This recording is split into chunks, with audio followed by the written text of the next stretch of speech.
आश्विन मास की कृष्णा पक्ष के इंदिरा एकादशी के दिन दान पुण्य करने से बहुत पुण्य मिलता है। इंदिरा एकादशी के दिन जो परिवार जितना दान करते हैं उनकी सारे दान उस पूर्वजों को मिलते हैं और पूर्वजों बहुत प्रसन्न होते हैं और अपना परिवार के लिए भगवान से वो प्रार्थना करते हैं कि हे भगवान, आज मेरा परिवार इतना सारा आज दान किया है, आप मेरे परिवार को हंसते खिलाते रहिए, उनकी परिवार को रक्षा कीजिए।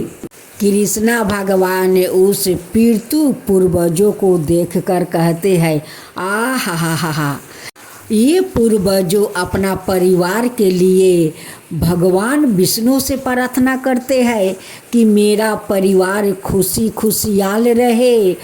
जो मनुष्य इस इंदिरा एकादशी के दिन दान पुण्य करते हैं, भीखू भिखार को वो भूख को बुझाते हैं, प्यास मिटाते हैं, ब्राह्मण विष्णु को दान करते हैं, वो सारा भगवान का द्वारा जाकर वो जमा हो जाता है। ये सारे दान पुण्य करने से वो हजारों जगों का फल प्राप्ति होता है। उस पूर्वजों को परिवार नदी तट पर जाते हैं, ब्राह्मण देव को बुलाकर वहाँ पर पिंड दान करते हैं, ब्राह्मण को दान दक्षिणा देते हैं, भोजन करवाते हैं। यही तो दान पुण्य साथ जाएंगे और कुछ भी नहीं जाएगा, सब कुछ जहाँ के तहाँ रह जाएगा, आ जाएगा तो यही दान पुण्य साथ में जाएगा। इंदिरा एकादशी व्रत कथा। धर्मराज युधिष्ठिर कहने लगे कि भगवान, आश्विन कृष्णा पक्ष की एकादशी का क्या नाम है, उसकी विधि और फल क्या है, सो कृपा करके कहिए। श्री कृष्णा कहने लगे कि इस एकादशी के नाम इंदिरा एकादशी है। यह एकादशी पापों को नष्ट करने वाली और पितरों को अधोगति से मुक्ति दिलाने वाली है।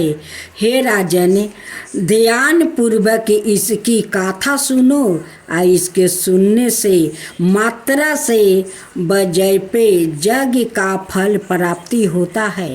पहले सतयुग के समय में महिषीमती नाम की नगरी में इंद्रसेन नाम का एक प्रतापी राजा धर्म पूर्वक अपनी प्रजा का पालन करते हुए शासन करता था। वो राजा पुत्र पुत्र और धन धनाय से संपन्न था और विष्णु का परम भक्त था। एक दिन जब राजा सुख पूर्वक अपनी सभा में बैठा था तो आकाश मार्ग से देव ऋषि नारद उतर कर उसकी सभा में आए। राजा उनको देखते ही हाथ जोड़कर खड़ा हो गया और विधि पूर्वक आसन और अर्घ्य दिया।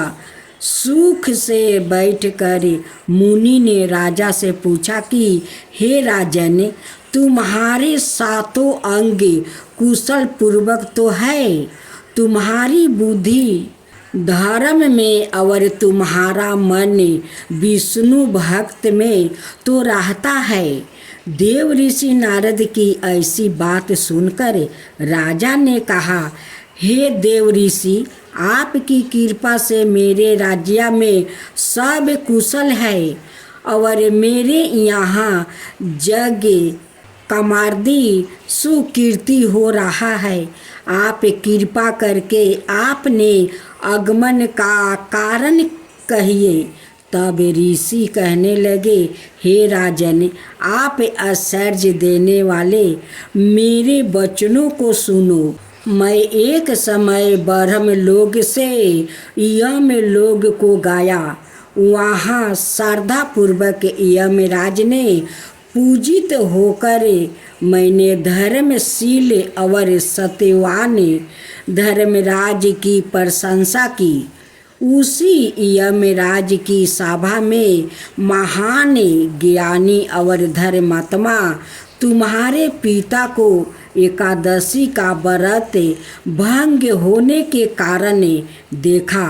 उन्होंने जो संदेश दिया है सो मैं तुम्हें कहता हूँ। उन्होंने कहा है कि पूर्व जन्म में कोई विघ्न हो जाने के कारण मैं यमराज के निकट रह रहा हूँ। सो हे पुत्रा, यदि तुम आजीवन कृष्णा इंदिरा एकादशी का व्रत मेरे नियमित करो तो मुझको स्वर्ग की प्राप्ति हो सकती है। तब राजा कहने लगा कि हे देव ऋषि, आप इस व्रत की विधि मुझसे कहिए। नारद जी कहने लगे कि हे राजन, आश्विन माह की कृष्णा पक्ष की 10वीं के दिन प्रात काल श्रद्धा पूर्वक स्नादि से निमृत होकर पूर्ण दोपहर को भी नदी आदि में जाकर स्नान करे, फिर श्रद्धा पूर्वक पितरों का श्राद्ध करे और एक बार भोजन करे और भूमि पर शयन करे। प्रात काल होने पर एकादशी के दिन दत्वन आदि करके स्नान करे, फिर व्रत के नियमों को भक्ति पूर्वक ग्रहण करता हुआ प्रतिज्ञा करे कि मैं आज संपूर्ण भोगों को त्याग कर निराहार एकादशी का व्रत करूँगा। हे अच्युत, हे पुंडरीकाक्ष, मैं आपकी शरण हूँ, आप मेरी रक्षा करना। इस प्रकार नियम पूर्वक शालिग्राम की मूर्ति के आगे विधि पूर्वक श्राद्ध करे, योग ब्राह्मणों को फलाहार का भोजन करवाए और दक्षिणा दे। पितरों के श्राद्ध से जो बच जाए उसको सुंघा कर गऊ को दे दो। धूप दीप गंध पुष्पा नववेद्य आदि सब समग्रही से हर्षिकेश भगवान का पूजन करे। रात में भगवान के निकट जागरण करे। इसके पश्चात द्वादशी के दिन प्रात काल होने पर भगवान का पूजन करके ब्राह्मणों को भोजन करवाए। भाई बंधुओं, स्त्री और पुत्र सहित आप भी मौन होकर भोजन करें। नारद जी कहने लगे कि हे राजन, इस विधि से यदि तुम्हें अलसाए रहित होकर इस एकादशी के व्रत को करोगे तो तुम्हारा पिता अवश्य ही स्वर्ग लोक को जाएंगे। इस प्रकार उपदेश देकर नारद जी अंतर्ध्यान हो गए। नारद जी के कथन अनुसार राजा द्वारे अपने बंधुओं और दासों सहित व्रत करने से आकाश से पुष्प वर्षा हुई और उसे राजा का पिता गरुड़ पर चढ़कर विष्णु लोक को गया। राजा इंद्रसेन भी एकादशी के व्रत के प्रभाव से निष्ठ कष्टक राज करके अंत समय में अपने पुत्र को सिंहासन पर बैठाकर स्वर्ग लोक गया। हे युधिष्ठिर, यह है इंदिरा एकादशी के व्रत का महात्म्य मैंने तुमसे कहा है। इसके पढ़ने या सुनने से मनुष्य सब पापों से छूट जाता है और सब प्रकार के भोगों को भोग कर वैकुंठ को प्राप्ति होता है। एकादशी की आरती। जय एकादशी माता, जय एकादशी माता, विष्णु पूजा व्रत को धारण कर सकती मुक्ति पाता। तेरे नाम गिनाऊं देवी भक्ति परदान करनी। जय एकादशी माता। गुण गौर की देवी माता शास्त्रों में बरनी। मार्गशीर्ष के कृष्णा पक्ष में उत्पन्न होती। शुक्ल पक्ष में मोक्षदायिनी पापों को धरती। पूष मास के कृष्ण पक्ष की सफला नाम कहे। शुक्ल पक्ष में होए पुत्र राधा आनंदी अधिक रहे। जय एकादशी माता। नाम सठतीला माघ मास में कृष्णा पक्ष आवे। शुक्ल पक्ष में जाया कहावे विजाया सादा पावे। विजाया फागुन कृष्ण पक्ष में शुक्ला अमलखी पाप मोचनी कृष्ण पक्ष में चैत्रा मास बलि की। चैत्रा शुक्ल में नामी कदमा कहावे। धन देने वाली नाम बरथुनी कृष्ण पक्ष बैसाखे महाउली। शुक्ल पक्ष में होए मोहिनी अपरास।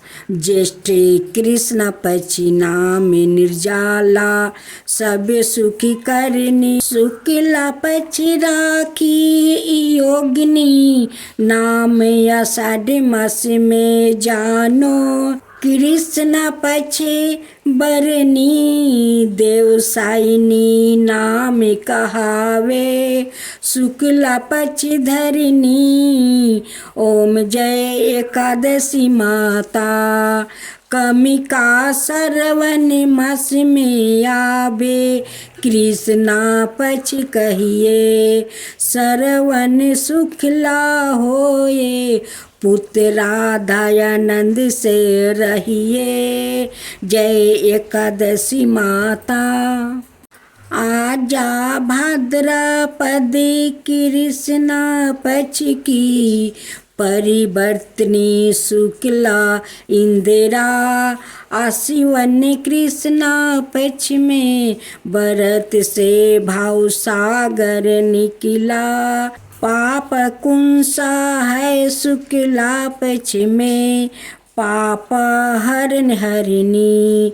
रामा मास कार्तिक में आवे सुखदायक भरी। देवतानी शुक्ला पक्ष की दुख नाशक मैया। लोध मास की करु मिनती पारो करो नैया। शुक्ला लोध में होए पदिनी दुखी दलिद्रा हरिणी। परमा कृष्ण पद में होती जन मंडल करनी। जो कोई आरती एकादशी की भक्ति सहित गावे। जन रघुनाथ स्वर्ग का वास निश्चय ओ पावे। जय एकादशी माता। जय एकादशी माता।